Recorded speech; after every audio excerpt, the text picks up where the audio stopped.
Friends, welcome to Dhwani kitchen. ನಾನು ನಿಮ್ಮ ಗೆಳತಿ ಮಮತಾ.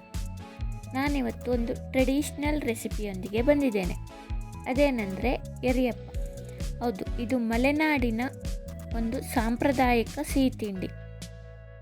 ನವರಾತ್ರಿ ಹಬ್ಬದಲ್ಲಿ ಹೆಚ್ಚಾಗಿ ಮಾಡ್ತಾರೆ. ಇದನ್ನು ಬೇರೆ ಬೇರೆ ರೀತಿಯಲ್ಲೂ ಕೂಡ ಮಾಡ್ತಾರೆ. ಕೆಲವರು ಬಾಳೆಹಣ್ಣಿನಿಂದ ಮಾಡ್ತಾರೆ, ಇನ್ನು ಕೆಲವರು ಅವಲಕ್ಕಿ ಕೂಡ ಯೂಸ್ ಮಾಡ್ತಾರೆ.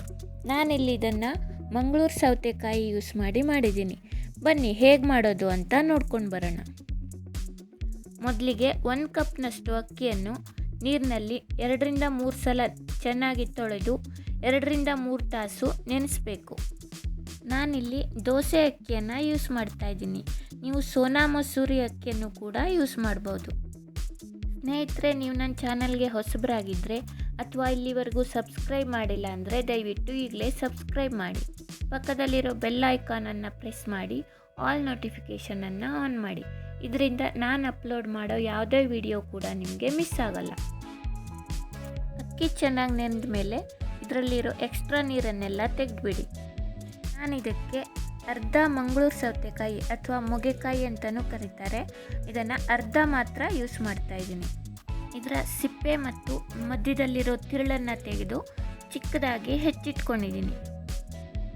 ಎರಿಯಪ್ಪ ಮಾಡೋದಕ್ಕೆ ಬೇಕಾಗಿರೋ ಇಂಗ್ರೀಡಿಯೆಂಟ್ಸ್: ನೆನೆಸಿರೋ ಅಕ್ಕಿ, ಚಿಕ್ಕದಾಗಿ ಹೆಚ್ಚಿಟ್ಕೊಂಡಿರೋ ಮಂಗಳೂರು ಸೌತೆಕಾಯಿ, ಬೆಲ್ಲ, ಸ್ವಲ್ಪ ಕಾಯಿ ತುರಿ, ಏಲಕ್ಕಿ, ಕರಿಯೋದಕ್ಕೆ ತುಪ್ಪ ಮತ್ತು ರುಚಿಗೆ ಸ್ವಲ್ಪ ಉಪ್ಪು.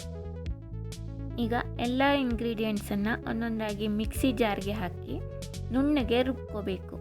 ನಾನಿಲ್ಲಿ ರುಬ್ಬೋದಕ್ಕೆ ಎಕ್ಸ್ಟ್ರಾ ನೀರನ್ನು ಆ್ಯಡ್ ಮಾಡ್ತಾ ಇಲ್ಲ, ಮಂಗಳೂರು ಸೌತೆಕಾಯಿಯನ್ನೇ ಯೂಸ್ ಮಾಡ್ತಾಯಿದ್ದೀನಿ. ಇದು ಇನ್ನೂ ಸ್ವಲ್ಪ ಜಾಸ್ತಿ ಬೇಕು ಅಂದ್ರೂ ಕೂಡ ಹಾಕ್ಕೋಬೋದು. ಇದರಲ್ಲಿ ನೀರಿನ ಅಂಶ ಜಾಸ್ತಿ ಇರುತ್ತೆ, ಇದೇ ಸಾಕಾಗತ್ತೆ. ಸೊ ಎಕ್ಸ್ಟ್ರಾ ನೀರು ಆ್ಯಡ್ ಮಾಡೋದು ಬೇಕಾಗಲ್ಲ. ಕಾಯಿ ತುರಿನ ಸ್ವಲ್ಪ ಹಾಕ್ಕೋಬೇಕು, ಜಾಸ್ತಿ ಬೇಡ. ಸಿಹಿ ಜಾಸ್ತಿ ಇಷ್ಟಪಡೋರು ಬೆಲ್ಲನ ಜಾಸ್ತಿ ಆ್ಯಡ್ ಮಾಡ್ಕೋಬೋದು. ನೆಕ್ಸ್ಟು ಫ್ಲೇವರ್ಗೆ ಏಲಕ್ಕಿ, ಇವಿಷ್ಟನ್ನು ಸೇರಿಸಿ ನೀರು ಹಾಕದೆ ನುಣ್ಣಗೆ ರುಬ್ಕೋಬೇಕು. ರುಬ್ಕೊಂಡಿರೋ ಹಿಟ್ಟನ್ನು ಒಂದು ಪಾತ್ರೆಗೆ ಹಾಕಿ ಸ್ವಲ್ಪ ಉಪ್ಪನ್ನು ಸೇರಿಸಿ ಚೆನ್ನಾಗಿ ಮಿಕ್ಸ್ ಮಾಡ್ಕೊಳ್ಳಿ. ಇದು ದೋಸೆ ಹಿಟ್ಟಿನ ಹದಕ್ಕೆ ಇರಬೇಕು. ಸ್ವಲ್ಪ ತೆಳ್ಳಗಾಯಿತು ಅಂದರೆ 1-2 ಚಮಚ ಅಕ್ಕಿ ಹಿಟ್ಟನ್ನು ಕೂಡ ಆ್ಯಡ್ ಮಾಡ್ಕೋಬೋದು. ತುಂಬ ಗಟ್ಟಿಯಾದರೆ ಸ್ವಲ್ಪ ನೀರನ್ನು ಸೇರಿಸಿ ಮಿಕ್ಸ್ ಮಾಡ್ಕೊಳ್ಳಿ.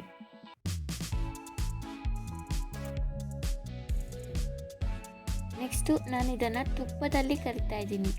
ನೀವು ಎಣ್ಣೆ ಕೂಡ ಯೂಸ್ ಮಾಡ್ಬೋದು, ಬಟ್ ತುಪ್ಪದಲ್ಲಿ ಕರೆದ್ರೆ ಟೇಸ್ಟು ತುಂಬ ಚೆನ್ನಾಗಿರುತ್ತೆ. ತುಪ್ಪ ಬಿಸಿ ಆದಮೇಲೆ ನಾವು ರೆಡಿ ಮಾಡ್ಕೊಂಡಿರೋ ಹಿಟ್ಟನ್ನು ಒಂದು ಸೌಟಿಂದ ನಿಧಾನಕ್ಕೆ ತುಪ್ಪದಲ್ಲಿ ಹಾಕಬೇಕು. ಇದು ಮೇಲೆ ಬರೋವರೆಗೂ ಸ್ವಲ್ಪ ವೇಟ್ ಮಾಡಬೇಕು. ಮೇಲೆ ಬಂದಮೇಲೆ ಜಾಲರಿಯಿಂದ ಸ್ವಲ್ಪ ಎಣ್ಣೆನ ಸ್ಪ್ರೆಡ್ ಮಾಡ್ತಾ ಹೋಗಬೇಕು. ನೋಡಿ ಎಷ್ಟು ಚೆನ್ನಾಗಿ ಉಬ್ಬಿ ಬರ್ತಾ ಇದೆ ಅಂತ. ನಾನು ಇದಕ್ಕೆ ಅಡುಗೆ ಸೋಡಾನ ಯೂಸ್ ಮಾಡಿಲ್ಲ. ನೋಡಿ, ಆದ್ರೂ ಎಷ್ಟು ಚೆನ್ನಾಗಿ ಉಬ್ಬಿ ಬರುತ್ತೆ. ನೋಡೋಕ್ಕೆ ಎಷ್ಟು ಚೆನ್ನಾಗಿ ಕಾಣಿಸ್ತಾ ಇದೆಯೋ, ತಿನ್ನೋದಕ್ಕೂ ಅಷ್ಟೇ ರುಚಿಕರವಾಗಿರುತ್ತೆ. ಹೊರಗಡೆಯಿಂದ ಸ್ವಲ್ಪ ಕ್ರಿಸ್ಪಿಯಾಗಿ, ಒಳಗಡೆ ಸಾಫ್ಟಾಗಿ ತುಂಬ ರುಚಿಯಾಗಿರುತ್ತೆ. ಎರಡೂ ಕಡೆ ಹೊಂಬಣ್ಣ ಬರೋವರೆಗೂ ಮೀಡಿಯಮ್ ಫ್ಲೇಮ್ನಲ್ಲಿ ಉರಿ ಇಟ್ಕೊಂಡು ಕರಿಬೇಕು. ಹೈ ಫ್ಲೇಮಲ್ಲಿ ಇದ್ದರೆ ಹೊರಗಡೆ ಕೆಂಪಾಗತ್ತೆ, ಬಟ್ ಒಳಗಡೆ ಚೆನ್ನಾಗಿ ಬೇಯಲ್ಲ. ಸೊ ಮೀಡಿಯಮ್ ಫ್ಲೇಮ್ನಲ್ಲಿ ನಿಧಾನಕ್ಕೆ ಕರಿಬೇಕು. ಇದರ ಕಲರ್ ನೋಡಿ ಎಷ್ಟು ಚೆನ್ನಾಗಿ ಬಂದಿದೆ ಅಲ್ವಾ? ಹೀಗೆ ಎಲ್ಲ ಎರಿಯಪ್ಪನ್ನು ಒಂದೊಂದಾಗಿ ಕರ್ಕೋಬೇಕು.